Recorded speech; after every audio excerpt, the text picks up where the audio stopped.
Okay, this talk is going to be about Nikola Tesla and the wireless transmission of power. There's several things you need to ask yourself about his Wardenclyffe Tower. Uh, there's also always questions you need when you're figuring something out: who, what, why, when, and where. In this case, uh, that tower was built over an aquifer. And I'm going to bring that up a little bit later on here, but we're going to go over a little bit some of Nikola Tesla cannot be taught in schools because of a lot of the stuff that he said that goes against everything that mainline goes. He was probably the smartest. They asked Einstein one day, what is it like, Professor Einstein, to be the smartest man alive? And he goes, you'll have to ask Nikola Tesla. So he built that tower over an aquifer. He wrote Edison one letter a month for 4 years saying that he perfected the wireless transmission of power. And at the end of his life, all his work was seized by the government. And it's the basis for scalar technology right now. So, Nikola Tesla said the secrets to the universe can be found in energy, frequency, and vibration. He was also really into the numbers 3, 6, and 9 because of harmonic reinforcement. For those of you in the know, Bernoulli got into harmonic reinforcement, and but I really want to get back into where he put that tower. He put that tower over an aquifer. And water has some very, very strange properties. You can there's a Professor Masaru Emoto that's done some crazy work on it. I'm going to kind of cover. These guys did it's going over. So we're talking about everything has a frequency, and you can tweak the frequency to produce certain things. Now, this is just normal water in front of a speaker, and they're hitting it with a certain frequency, and it causes it to do things. They can also reverse it. When I say reverse it, they're going to reverse the sinusoidal wave here. So they're working on frequency, vibration, and energy here, and this is fairly interesting. Professor Emoto did landmark work in water. As you know, water is H2O. Well, it has, and that's for the forward effect, and now they're going to reverse it. And so Professor Emoto, Masaru Emoto in Japan, this is a many times his stuff has been reproduced, and this has to do with cinematics. Also, you can also put sand on a speaker and vary the frequency, and it puts a pattern in the sand. Well, it also puts a 3D pattern. Unfortunately, unless you're using scalar technology, that isn't apparent in the 3D form, but in scalar technology it is, and that's the reverse effect. Now you're going to see it. So there you go. And so anyway, Masaru Emoto took a bunch of water, and like I said, water is, H2O, so you've got, probably need a pen that writes. Well, anyway, you've got 2 hydrogen and 1 oxygen molecule. The chirality, which is the bend between where they adhere to the oxygen molecule, is 180 degrees. I've got, this is a super oxygenator. I pour water into it, and I use it. I be sure to drink this before I work out. I also say a prayer over it. Part of Masaru Emoto's work was praying over water and putting good intentions over water. I want to bring one last thing up here. So this is Turla limestone. This is what the covering of the Great Pyramid of Giza was covered in. Now, the Muslims tore all of it, or almost all of it, off to build the mosque in Cairo. It's a very very white kind of limestone. I got a block of it and I cut it out and made this little mini pyramid here. To explain a little bit, this is going to tie in. So people, they just see this looks like a bunch of kids' blocks in the pyramid, but back in the day, this Turla limestone covered the entire outside of the pyramid and gave it smooth sides. Now, how did they know this?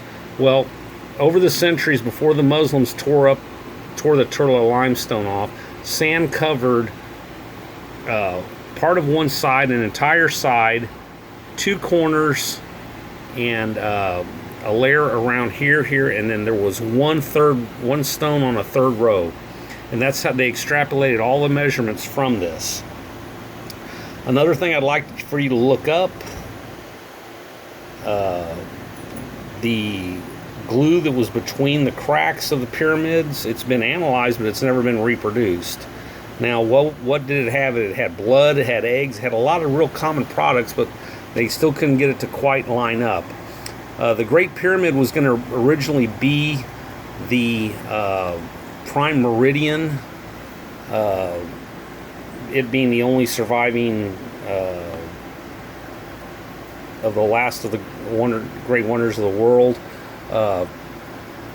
Napoleon tried to make it run through Paris. If you'll remember, in the Da Vinci Code, Tom Hanks and that girl were running around. They found the rose line, the blood line that went through France, and there were little buttons on the ground, and they marked the prime meridian that, well, Napoleon lost, and then the English won, and so the prime meridian was put through Greenwich, England, but it was originally going to go through the Great Pyramid.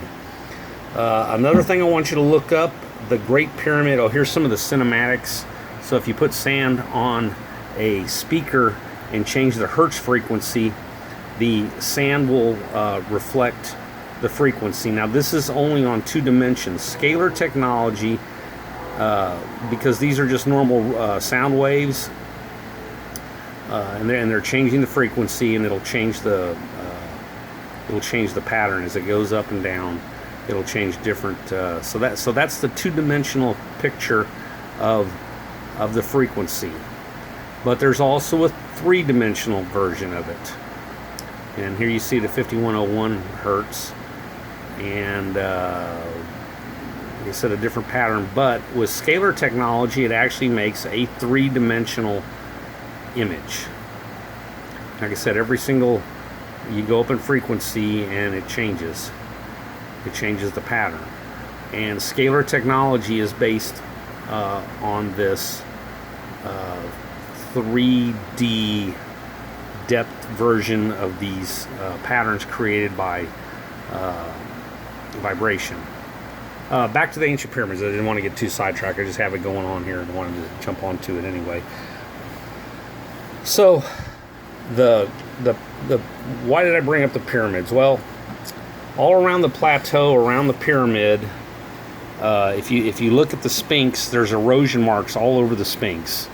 And the Sphinx didn't originally look like that. I believe the Sphinx initially had a dog head on it, and then Khufu pared it down because the head's too small for the body, and put his own image on there, as megalomaniacs are wont to do.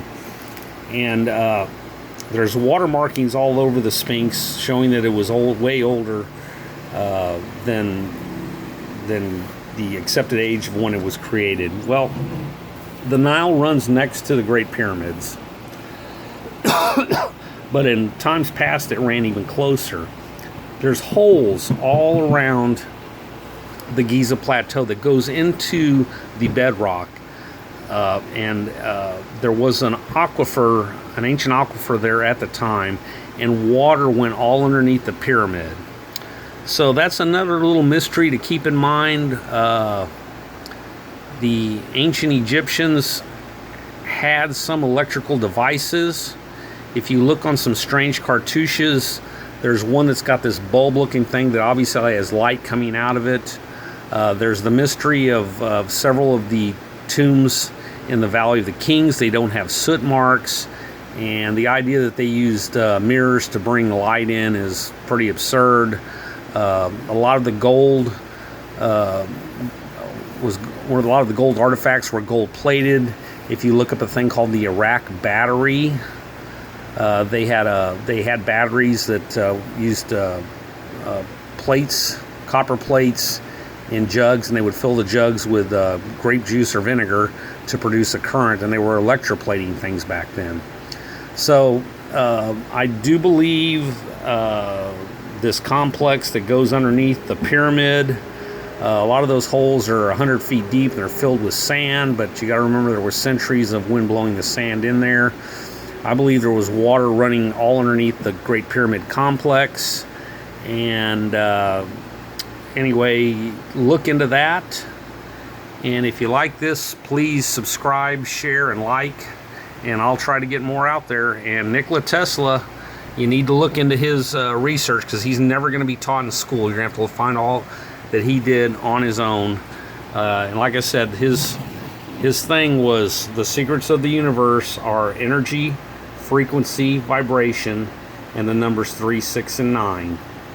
And like I said, Tesla will never be taught in school. And there's a lot of reasons why. I won't go into them here.